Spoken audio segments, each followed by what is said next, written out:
Breaking news po mga kababayan. Naku, Anticlear ng gigil. Huling-huli ang isda sa sariling bibig. Uutang na naman ng Pilipinas. Saan gagamitin? Naku, mga kababayan ko, magugulat kayo. Nanggigil na naman sa Anticlear kasi nga huling-huli sa akto ang pagsisinungaling. Panoorin po natin paano ginisa ng reporter sa Anticlear. Nako mga kababayan, pag Duterte, napakagaling ang bunganga ng vlogger na ito. Pero pagdating sa mga issue sa Pilipinas, nako mga kababayan, walang alam. Pakinggan po natin paano nabuljak ng reporter ito. Nako, huling-huli sa sariling bibig yan, no? Uutang na naman para sa kampanya. Huli ka, Anticlear. Lugmok na ang Pilipinas. Halaka, ito po. Yes ko lang po, if may plan po bang government umutang sa mga international lending institutions to fund the Middle East crisis response ng government? I-ask ko na lang po kung saan po kaya gagamitin po yung fund na yun. Sa pangangampanya. VP Sara said kulang pa rin yung preparation ng administration regarding dito sa tension sa Middle East, and allow me to read a portion of her interview. Wala tayong nakikita na ginagawa ng administrasyon. Ang banta ng giyera, narinig na natin yan noong taong 2022 pa lang. Dapat noong 2022 pa lang, naghanda na ang pamahalaan na ito, pero wala tayong nakitang paghahanda. Maybe get your comment on this, ma'am. Dapat tinanong niyo muna ang Vice Presidente, 2022, anong buwan? Baka naman panong kanyang ama ito. Tandaan po natin, noong 2022, nangangampanya po sila pareho ni Pangulong Marcos Jr. Unity team sila. May nabanggit po ba siya sa Pangulo patungkol dito? May nabanggit po ba siya sa DND patungkol po dito? Dahil kung alam niya na po ito, malamang ay meron siyang sariling bolang kristal, ay dapat ipinaalam niya kung ito ay verified info nang galing sa kanya. Dapat ipinaalam niya ito agad sa bansa. Ipinaalam niya ito agad sa Pangulo at sa otoridad. So, kung siya may alam as early as 2022, at hindi man lang niya ito binanggit diretso sa ating mga kababayan, sino ang hindi nagtrabaho? Sino ang walang ginawa? Tandaan po natin, ipinagmamalaki niya meron siyang informasyon patungkol dito. Hindi po ba obligasyon niya bilang Vice Presidente na ito ay ipaalam sa ating otoridad? Para man lang ang ating mga kababayan, katulad ng sinasabi niya, ay nakapaghanda. Kung hindi niya to sinabi, definitely, this is a breach of public trust. Meron po tayong tinatawag na non-feasance, mga taong gobyernong hindi nagtatrabaho. Thank you, ma'am. Ayan si Anticlear, galit na galit sa reporter. Mga kababayan, Duterte na naman ang sagot. Napakalayo po ng kanyang sagot sa reporter. Saan gagamitin yung uutangin? Nako, huli sa bibig ito, mga nakakahiya. Huling-huli ka na, Anticlear. Magtago ka na. Saan ka kumukuha ng kapal ng mukha mo? Ayan, nasusupalpal ka ng netizen. Pati reporter, hindi mo na kayang sagutin. Halaka. Sunod na tanong mula kay Samuel Medinilla. Good afternoon, ma'am. I-ask ko lang po, if may plan po bang government umutang sa mga international lending institutions to fund the Middle East crisis response ng government? Sa ngayon po ay wala pong napabanggit patungkol po dyan. Kinausap po natin at tinanong po natin to mismo kay Secretary Go ng Department of Finance. Ngayon po ay walang balak. Bali sa sufficient po yung funds ng government for... Yes po, sa ngayon po ay hindi pa po napag-iisipan kung uutang po. Tapos on another topic po, may budget po bang na-allocate yung government para po dun sa ongoing bid ng Pilipinas para dun sa United Nations Security Council seat po? Meron po, ayon po yan sa 2026 GAA po natin. Meron pong budget. Bali, magkano po kaya yun? Opo, binanggit po sa akin ni Secretary Tess, hindi ko lang po naisulat dito, mga 20+ million pesos. Ibibigay ko po yung pinakadetalye. Hindi ko po nasulat sa aking notes. Pero nabanggit na po sa akin ni Secretary Tess. I-ask ko na lang po kung saan po kaya gagamitin po yung fund na yun. Sa pangangampanya. In what manner po? Will it be used to speak with other countries or will it be ano po? Saan po? Sa lahat ng klase ng pangangampanya, para po maipakita ng ating Pangulo na tayo po ay interesado na magkaroon ng non-permanent seat sa UN Security Council. Thank you po. Sunod na tanong mula kay Tristan Nadalo, Newswatch Plus. Bitin? Never sa streaming. Ayan, mga Mag-PLDT kababayan, prepaid na. pangangampanya pala gagamitin yung inuutang ng Pilipinas. Nako, mga kababayan ko, lugmok na nga ang Pilipinas, uutang pa para sa kampanya. Ano ba yan? Di ba mga kababayan? Naghihirap ng mga ang Pilipinas, uutang pa tas gagamitin lang sa pangangampanya. Anong klase yan? Sa isang interview po sa Davao City, sinabi ni Vice President Sara Duterte na galit ang mga tao sa ginawa sa dating Pangulo 1 year since his arrest. So the Vice President says Filipinos remain angry over the arrest of the former president and that this anger will not subside until he is brought back to the Philippines. Sabi niya po, it is unthinkable that a government, no matter the political differences with the administration, would send a citizen to a foreign jurisdiction. So galit ang mga tao, isang taon nang galit ang mga Pilipino. Ano po ang assessment niyo dito? Ulitin natin, sana tinanong niyo siya, gaano karaming tao ang galit? Dahil itong pagpapadala kay dating Pangulong Duterte sa The Hague, ay ito ang unang hudyat para mabigyan ng hustisya, hindi lamang po ang mga biktima ng EJK, pati na rin po ang dating Pangulong Duterte. O ayan mga kababayan, naniniwala ba kayo na yung pagpabadala kay PRRD sa ICC ay isang hustisya, isang makatarungan, o isang politika, isang motibo ng politika? O ginawa lang nila ito dahil po sa sarili nilang interes para nakawin ng pera ng taong bayan na trilyones. Nakita nyo naman po mga kababayan, walang ginagawa si Ping Lacson, ang gobyerno, para mapanagot ang mga magnanakaw na ito. Pero anong ginagawa nila? Utang ng utang. Tapos ipapashoulder sa Pilipino.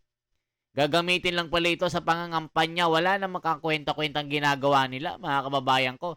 Imbes na gumawa sila ng paraan, gumawa sila ng way para mapababa ang presyo ng langis. O ayan, sa pangangampanya ang ginagawa nila, uutang tapos gagastusin sa pangangampanya para daw magkaroon ng pwesto sa UN.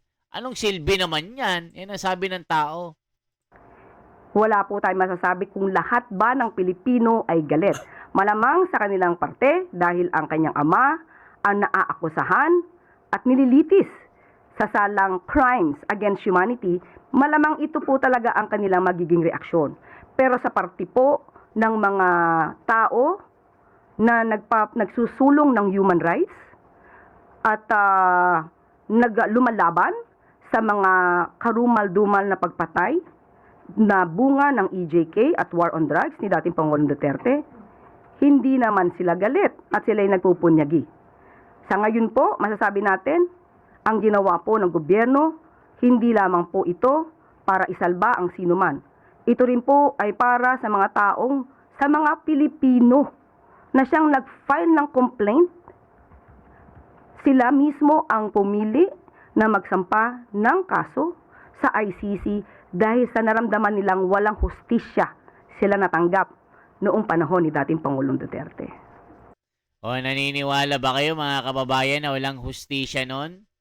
Ikumpara nyo, ngayon may hustisya ba ngayon?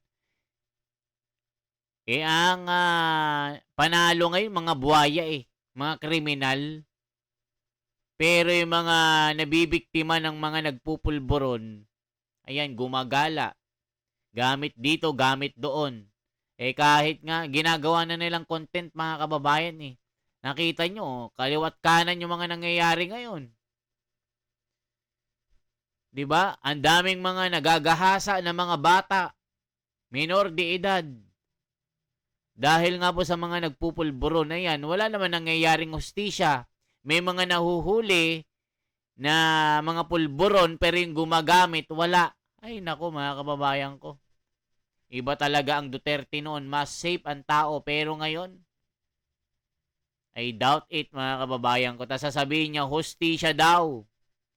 Nabigyan daw ng hustisya yung mga Napas lang noon ng EJK. Sino ba ang mga ito? Gumagamit ng pulburon ng mga ito. Yari. Sunod na tanong mula kay Ann Soberano, Bombo Radyo. Yusek, good afternoon. Yusek, nagkaroon ng meeting si Pangulong Marcos with US defense officials sa New York. Napag-usapan po ba ang labanan sa Middle East at ano po yung agenda ng meeting?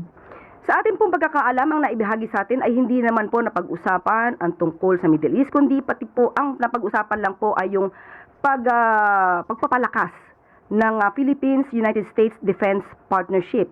At pinag-usapan din po ang mga naka-schedule na balikatan at ang commitment po sa Mutual Defense Treaty. Patungkol po sa Middle East ay hindi po naibahagi sa atin kung ito po yung napag-usapan nila.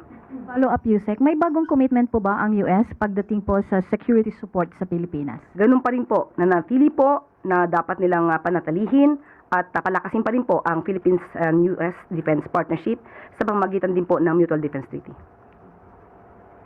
Follow-up question mula kay Tristan Nadalo. Jusek, sa Middle East issue rin po, naglabas po yung FBI ng warning about a possible Iran retaliation on Californian targets, knowing na marami pong mga Filipino rin ang nasa California. How serious po itong threat na to or itong warning na to na posibleng atakihin din po itong California? Kapag may ganyan po na mga impormasyon, kailangan din po talaga maghanda ang ating bansa para sa ating mga kababayan. At hindi po ito pwedeng isa walang bahala o tulugan. Kailangan po na maging alerto rin po tayo kung ano man ang mangyayari sa ating mga kababayan sa California. Ayan mga kabayan, sabi na Auntie Claire, hindi daw matutulog. Ayun, nakamonitor kayo. Gaya ng ginawa ni BBM, nag-report. Sasabihin lang niya, mga kababayan, nagkakaroon na ng digmaan sa gitnang silangan. Meron ng nasawi na taga Pangasinan. Sapat pa din ang ating pagkain, sapat pa rin ang langis natin. Sasabihin ng Declare, huwag matakot. Maging kalmado sa pagtaas ng presyo ng langis. Bobo.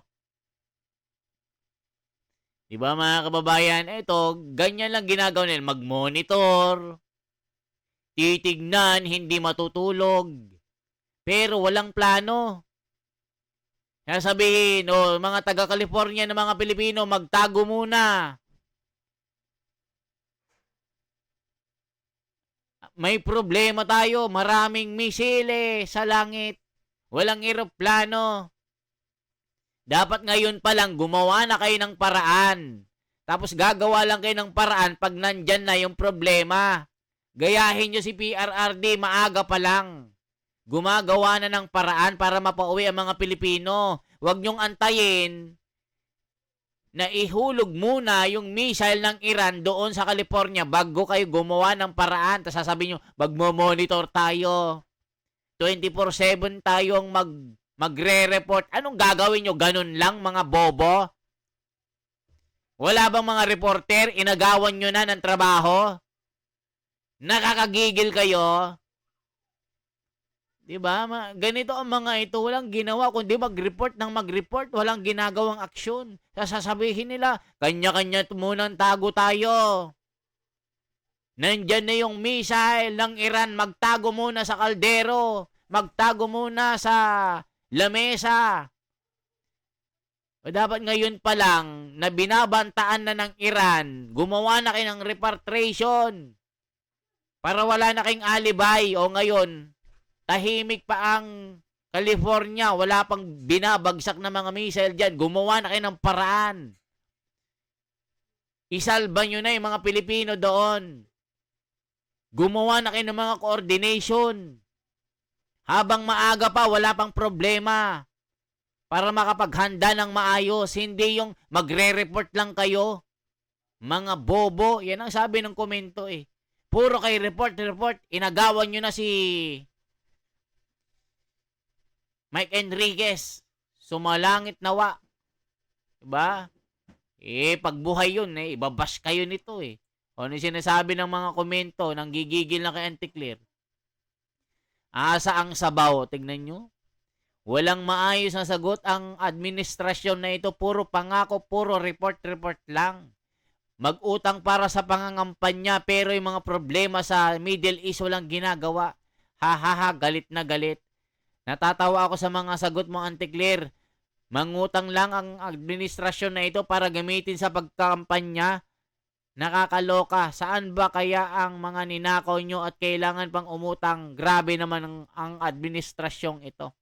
Gonggong, sabi ni Joel Gatok, 45 billion CF Intelligence Fund, halaka.